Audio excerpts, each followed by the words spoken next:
Hello, this video is about resumes.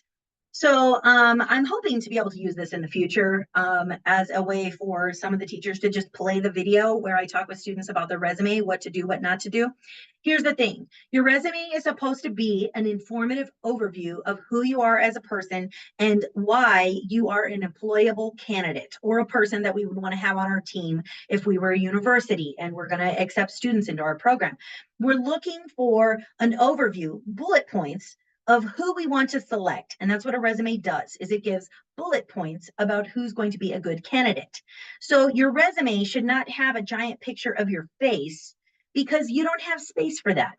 If you feel very strongly that you need a picture of yourself on your resume because it's somehow going to help them visualize who you are better, which sounds ridiculous to me, but if that's the case, put a small picture of yourself up in the corner of your resume. It should not take up a big portion of your resume. And for God's sake, do not put a filtered picture. Everybody knows those are filtered and they don't look authentic. So don't put that on your resume because it immediately gives an impression from the very beginning. I spent more time on my filtered picture than I probably did on this resume. That's not the look you want. Okay. Okay, so let's talk about the resume. 12-point font, Times New Roman. Now, you can do some bolding. If you want to have certain segments and you want to have them bolded, that's fine to do that. At your age, your resume is likely for admissions, college admissions, and perhaps a job at your age level. Okay, so on your resume, I have different versions of my resume, and I update my resume continuously so that if I ever needed to go get a job, or one time WNMU, when I was teaching for them, they said they needed a copy of my resume. Well, I needed to have that, and boom, I had it. I just sent it off, right? So you should have multiple versions and you should be updating it continuously. So you want to have at the top of your resume your name, your contact information, and you want to have a professional email address. If your email address is something like creativechick52 at Gmail, don't just go make a new email address where you use your first and last name and it's easy. So something like Rachel period Bailey or I don't know, Brian period Simpson or Brian Simpson, all one word, or Brian Simpson 72 using his name. I don't know if he'll ever know I did this.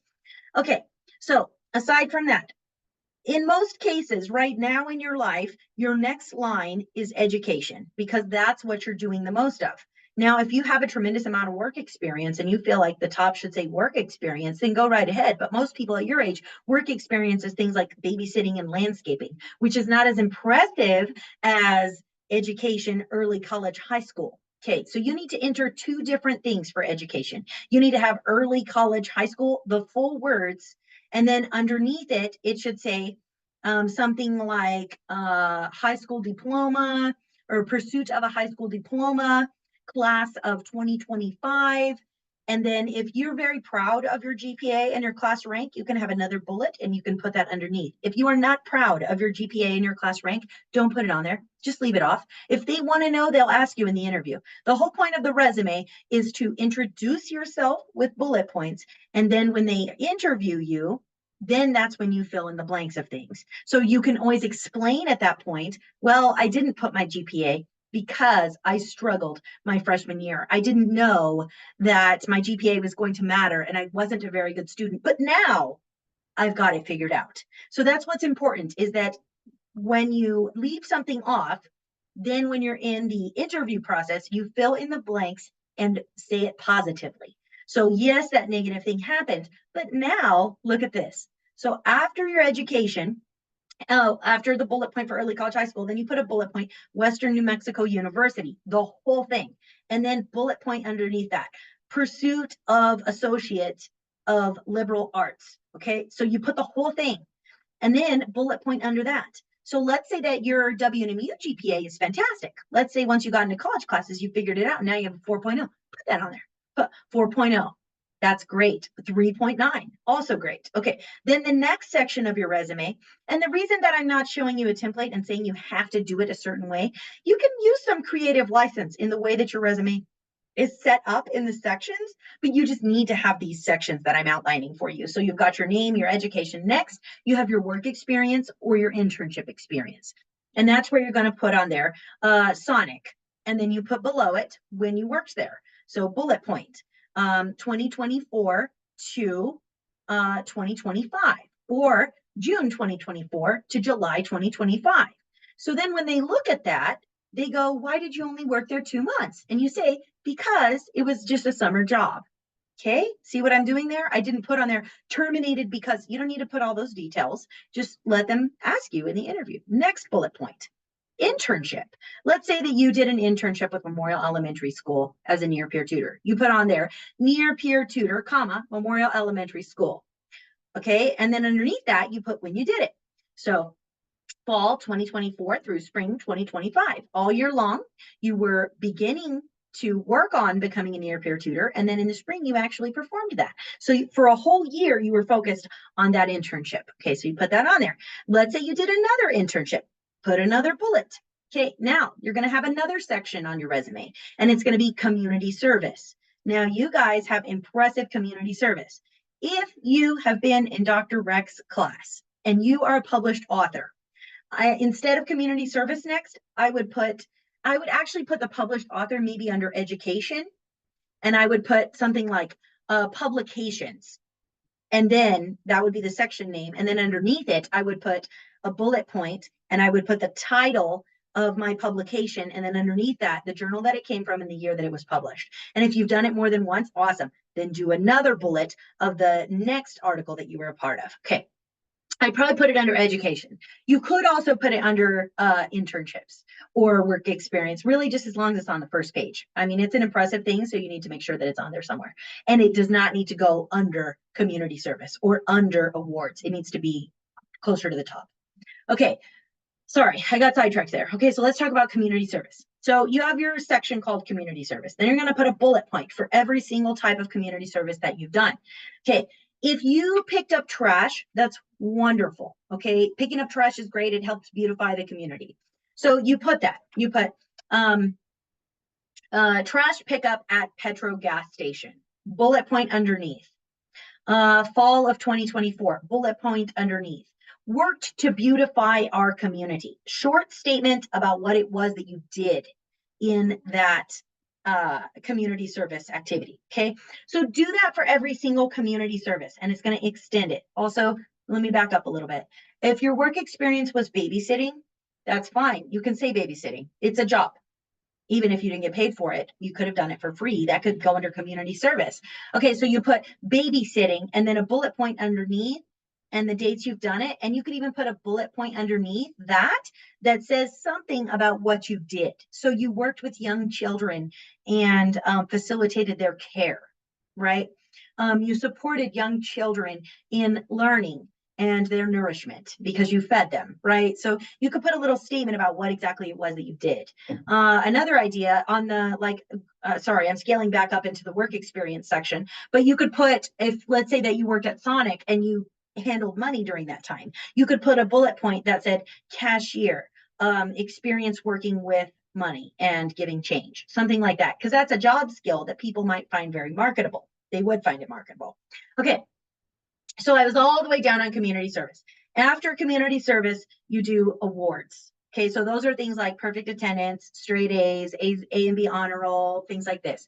Don't put awards from 5th grade because it makes it look like you're reaching so far that you have to go all the way back to 5th grade to find an award that you received. Don't do that. Don't put it on there at all. If you haven't received any awards, if high school's been a struggle for you, leave the section off.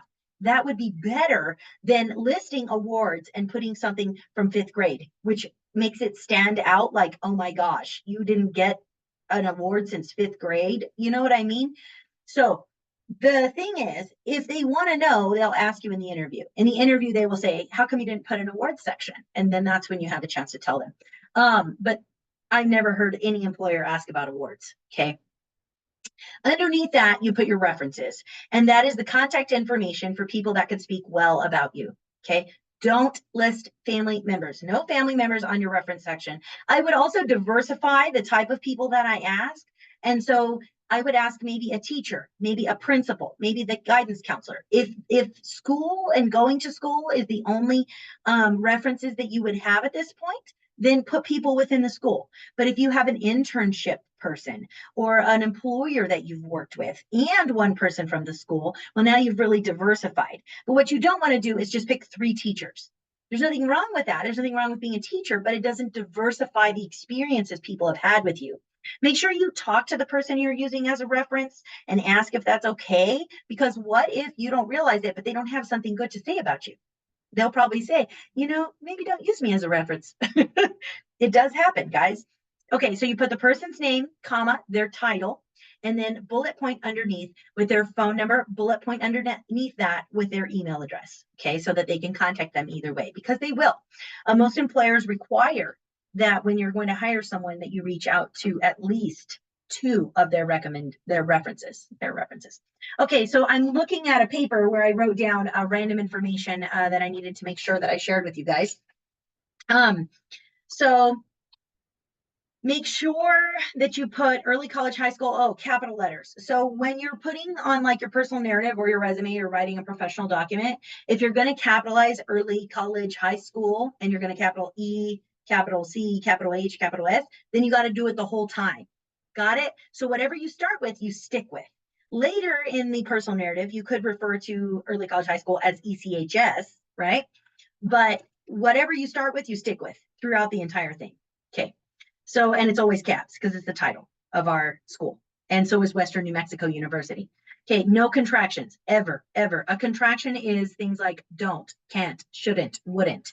A contraction is when you use an apostrophe to signal that you have removed part of the word in order to combine to make that negative. Can't, wouldn't, shouldn't, couldn't. Those are contractions. Don't use them. Don't use I've, they'll, we've, none of that. Okay. No contractions. Don't be melodramatic. Do not put on your resume under work experience bullet point. Terminated from job after the job spilled a vat of fry grease on my arm. You don't need to put all that information. They may ask you, how was your experience working at McDonald's? And that would be when you could share, well, actually, it was tough. But again, you want to phrase it positively. So yes, a vat of fry grease fell on my arm, but I learned a lot from that about safety procedures. So I don't know, but just be careful of being melodramatic on your resume. Like, let's say that you were babysitting and something terrible happened while babysitting. Okay, well, you don't need to put all the gory details. You could say, saved a child's life during choking, period. Or CPR certified, maybe under babysitting, a bullet point. CPR certified, another bullet point. Used CPR to save a child. That would be awesome and super great to put on a resume. But notice it doesn't have all the gory details of what happened. You want to show versus tell in your resume. So if you're going to say in your resume somewhere under education, I'm a good student. No, you're not. You're going to show us by putting that GPA in there that you're a good student. You're going to show us by putting it in the awards that you're a good student. You don't need to tell us under education bullet point, I am a good student. They should be able to see that in your resume. Okay, I already told you about the GPA. You can leave out transition words like furthermore, therefore, however. You don't need to use those. You're not writing full sentences. There should not be complete sentences on a resume. It is a bullet pointed overview of who you are. Detail, font size, I told you that. No acronyms. So if you like, let's say that you've worked with something like OSHA, okay, when you were trained to work at a factory here in town, you were OSHA certified. Don't put OSHA, put the actual words that it stands for. So like early college, high school, the first time you write it, you want to put early college, high school, the full words, and then later you can use the acronym and they can refer back to it and they can see. When you're writing an essay, this goes a little bit differently. You have to put it in parentheses what the acronym is going to be. On a resume, you don't have to do that. Don't put negative things. So like going back to the fry incident at McDonald's, if something like that did happen and you feel very inclined to list it, you could say something like learned about safety protocols, period. You don't need to tell them all of the gory details. And you definitely don't want to say ever in a job interview or on a resume that something sucked or was really bad. So you don't want to be like, worked a terrible job, but learned from it. No. because you want to sound like a positive person, a teachable person. So you want to be like, there were challenges, but think about some ways that you can phrase it positively. But I learned to work on a team. And I learned to show up to work on time. And I learned, think about the positive things that you got from any experience that you're going to write on your resume. And in the interview, like before the interview, some people are inclined to speak more negatively. So sit and talk through, how am I going to speak positively about these things? So if I know that I had a terrible experience at that particular job, and it might come up in my interview, some questions about that job, then think, how can I phrase it positively, whatever happened at that job, and practice it before the interview. All right. I think we have gone over everything. I think you guys are amazing, and I believe in your potential. And a resume is a really important first step in your adult life and your next steps. So I'm super proud of you. I know I get really intense. Don't take my intensity as anger. It's inspirational belief. You guys are awesome, and I'm glad you're at Early College High School. Go be Pegasus in Fields of Ordinary Horses.